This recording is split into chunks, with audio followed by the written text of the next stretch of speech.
ಧರ್ಮಸ್ಥಳದಲ್ಲಿ ಶವಗಳನ್ನ ಹೂತಿಟ್ಟಿದ್ದೀನಿ ಅನ್ನೋ ಆರೋಪ ಪ್ರಕರಣಕ್ಕೆ ಸಂಬಂಧಪಟ್ಟಂತೆ ಇವತ್ತು 13ನೇ ಪಾಯಿಂಟ್ನಲ್ಲಿ ಎಸ್ಐಟಿ ಅಧಿಕಾರಿಗಳಿಂದ ಶೋಧ ಕಾರ್ಯಾಚರಣೆ ನಡೀತಾ ಇದೆ.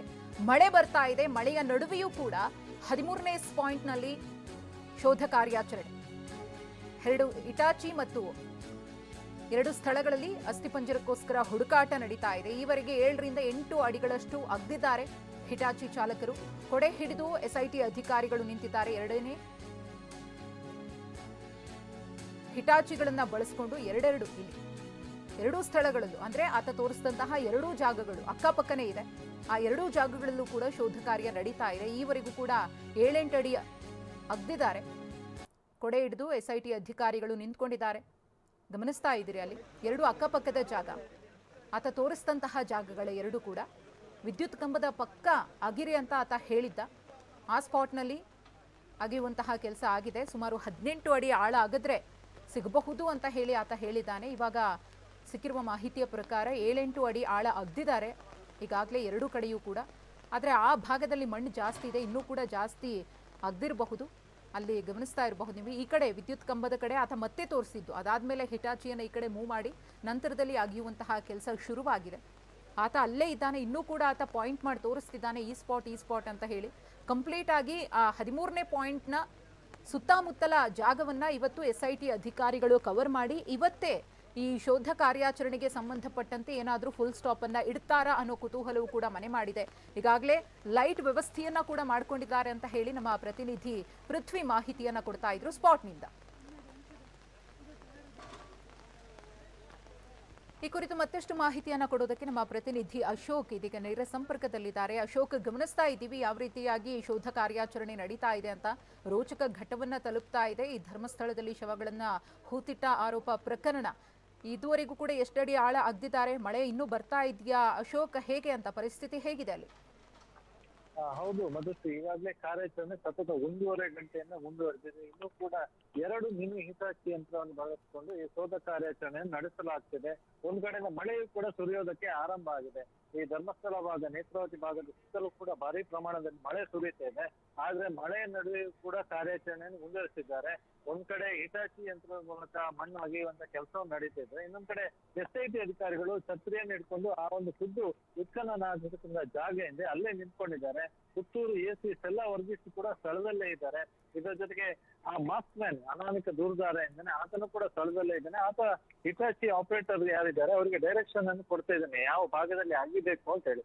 ಸೊ ಆತ ಕೊಟ್ಟಂತ ಡೈರೆಕ್ಷನ್ ಆಧಾರದಲ್ಲಿ ಹಿಟಾಚಿ ಏನು ಆ ಯಂತ್ರದ ಚಾಲಕರಂದ್ರೆ ಅವರು ಅಲ್ಲಿ ಶೋಧ ಕಾರ್ಯವನ್ನು ನಡೆಸ್ತಾ ಇದ್ರು. ಇದರ ಜೊತೆಗೆ ಒಂದ್ ವೇಳೆ ಮಳೆ ಇನ್ನಷ್ಟು ಹೆಚ್ಚಾದಲ್ಲಿ ಈಗ ಅಲ್ಲಿರ್ತಕ್ಕಂಥ ಗುಂಡಿ ಏನಿದೆ ಅದರಲ್ಲಿ ನೀರು ತುಂಬಿಕೊಳ್ಳುವಂತ ಸಾಧ್ಯತೆ ಇದೆ. ಹೀಗಾಗಿ ಒಂದು ಪಂಪ್ ಅನ್ನು ಕೂಡ ರೆಡಿ ಮಾಡಿಟ್ಕೊಳ್ಳೋದು, ಪೈಪ್ ಅನ್ನು ಕೂಡ ರೆಡಿ ಮಾಡಿಟ್ಕೊಳ್ಳೋದು. ಒಂದ್ ವೇಳೆ ಆ ಗುಂಡಿಯಲ್ಲಿ ನೀರು ತುಂಬಿದ್ರೆ ಅದನ್ನು ಮತ್ತೆ ಹೊರ ಹಾಕುವಂತ ಕೆಲಸವನ್ನು ಕೂಡ ಸಿಬ್ಬಂದಿಗಳು ಮಾಡ್ಬೇಕಾಗಿದೆ.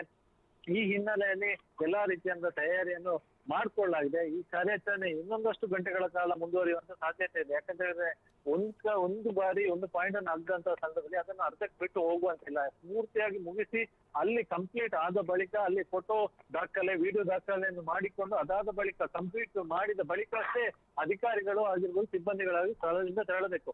ಸೊ ಇಲ್ಲಿ ಸಾಕಷ್ಟು ವಿಸ್ತಾರವಾಗಿ ಈ ಪಾಯಿಂಟ್ ಅನ್ನು ಗುರುತಿಸಿರೋದ್ರಿಂದಾಗಿ ಇನ್ನಷ್ಟು ಅಂದ್ರೆ ರಾತ್ರಿವರೆಗೂ ಕೂಡ ಕಾರ್ಯಾಚರಣೆ ಮುಂದುವರಿಯುವಂತ ಸಾಧ್ಯತೆ ಇದೆ.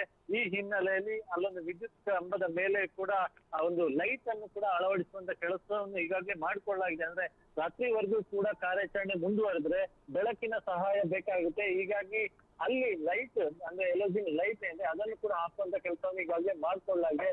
ಈಗಾಗಲೇ ಈ ಪ್ರಕರಣದ ತನಿಖಾಧಿಕಾರಿ ಆಗಿರ್ತಕ್ಕಂಥ ಎಸ್ಐಟಿ ಎಸ್ಪಿ ಆಗಿರ್ತಕ್ಕಂಥ ಜಿತೇಂದ್ರ ಕುಮಾರ್ ದಯಾಮ ಅವರು ಕೂಡ ಈಗಾಗಲೇ ಸ್ಥಳಕ್ಕೆ ಬಂದು ಮಾಸ್ಕ್ ಮ್ಯಾನ್ ನಿಂದ ವಿವರವನ್ನು ಕೂಡ ಪಡ್ಕೊಂಡು, ಇದ್ರ ಜೊತೆಗೆ ಅಲ್ಲಿ ಸ್ಥಳದಲ್ಲಿ ಇರ್ತಕ್ಕಂಥ ಎಸ್ಐಟಿ ಅಧಿಕಾರಿಗಳಿಂದಲೂ ಕೂಡ ವಿವರಗಳನ್ನು ಪಡ್ಕೊಂಡು ಇಲ್ಲಿ ಮಣ್ಣನ್ನು ಅಗೆಯುವಂತ ಸಂದರ್ಭದಲ್ಲಿ ಮಾಸ್ಕ್ ಮ್ಯಾನ್ಗೆ ಏನಾದ್ರೂ ಸಂಶಯಗಳು ಬಂದಂತ ಸಂದರ್ಭದಲ್ಲಿ ಯಾವ್ದಾದ್ರು ಪ್ರದೇಶದಲ್ಲಿ ಸೂಕ್ಷ್ಮವಾಗಿ ಗಮನಿಸಿ ಅಗಿಬೇಕು ಅಂತಂದ್ರೆ ಆ ಕೆಲಸವನ್ನು ಕೂಡ ಮಾಡ್ಕೊಳ್ಳಲಾಗ್ತದೆ. ಸದ್ಯ ಮಾಸ್ಕ್ ಮ್ಯಾನ್ ಏನೇನು ಹೇಳ್ತಿದ್ದಾನೆ ಆತನ ಎಲ್ಲಾ ಬೇಡಿಕೆಗಳಿಗೂ ಕೂಡ ಈಗಾಗಲೇ ಎಸ್ಐಟಿ ಹಕ್ಕು ಹೊಂದಿರ್ತಕ್ಕಂಥದ್ದು.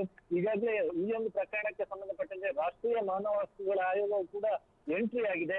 ನಿನ್ನೆ ಖುದ್ದು 5 ಜನರ ತಂಡ ಧರ್ಮಸ್ಥಳಕ್ಕೆ ಬಂದಿದೆ.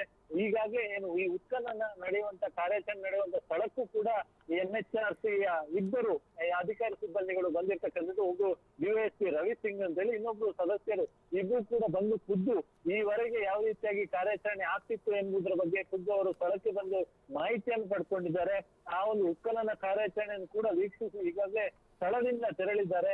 ಈಗಾಗಲೇ ಧರ್ಮಸ್ಥಳ ಪಂಚಾಯತ್, SIT ಪೊಲೀಸ್ ಠಾಣೆ, ಧರ್ಮಸ್ಥಳ ಪೊಲೀಸ್ ಠಾಣೆ ಸೇರಿದಂತೆ ಬೇರೆ ಬೇರೆ ಕಡೆಗಳಿಂದ ದಾಖಲೆಗಳನ್ನು ಸಂಗ್ರಹಿಸುವಂತ ಕೆಲಸವನ್ನು ಕೂಡ ಆಲ್ರೆಡಿ ಮಾಡಿದ್ದಾರೆ.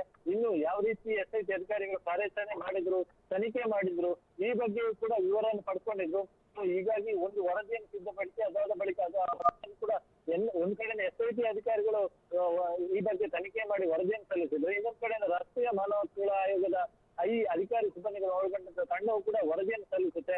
ಸದ್ಯ ಮಾಸ್ಕ್ ಮ್ಯಾನ್ ನ ಬೇಡಿಕೆ ಅಂತೆ ಪಾಯಿಂಟ್ ನಂಬರ್ 13 ಆತನೇ ಹೇಳಿರುವಂತೆ ಈ ಭಾಗದಲ್ಲಿ ಸಾಕಷ್ಟು ಹೆಣಗಳನ್ನು ಹೂತಿದ್ದೇನೆ ಅಂತ ಹೇಳಿ ಆತ ಹೇಳಿರುವಂತದ್ದು. ಹೀಗಾಗಿ ಆತ ಹೇಳಿರ್ತಕ್ಕಂಥ ಈ ಪಾಯಿಂಟ್ ಬಹಳಷ್ಟು ವಿಸ್ತಾರವಾಗಿರೋದ್ರಿಂದಾಗಿ ಎರಡೆರಡು ಹಿಟಾಚಿ ಯಂತ್ರವನ್ನು ಬಳಸ್ಕೊಂಡು ಈಗ ಸದ್ಯಕ್ಕೆ ಶೋಧ ಕಾರ್ಯವನ್ನು ನಡೆಸಲಾಗ್ತದೆ. ಇನ್ನೂ ಕೂಡ ಶೋಧ ಕಾರ್ಯ ಮುಂದುವರಿದಿದೆ. ಇನ್ನೊಂದ್ ಕಡೆ ಮಳೆಯೂ ಕೂಡ ವಿಪರೀತವಾಗಿ ಸುರಿಯೋದಕ್ಕೆ ಆರಂಭ ಆಗಿದೆ. ಹೀಗಾಗಿ ಒಂದಿಷ್ಟು ಕಾರ್ಯಾಚರಣೆಗೆ ಮಳೆಯೂ ಕೂಡ ಅಡ್ಡಿಯಾಗುವಂತ ಎಲ್ಲ ಕೂಡ ಸಾಧ್ಯತೆ ಇದೆ. ಆದ್ರೂ ಕೂಡ ಕಾರ್ಯಾಚರಣೆ ಇನ್ನೂ ಕೂಡ ಮುಂದುವರೆದಿದೆ. ಧನ್ಯವಾದ ಅಶೋಕ್ ತಮ್ಮ ಮಾಹಿತಿಗಾಗಿ.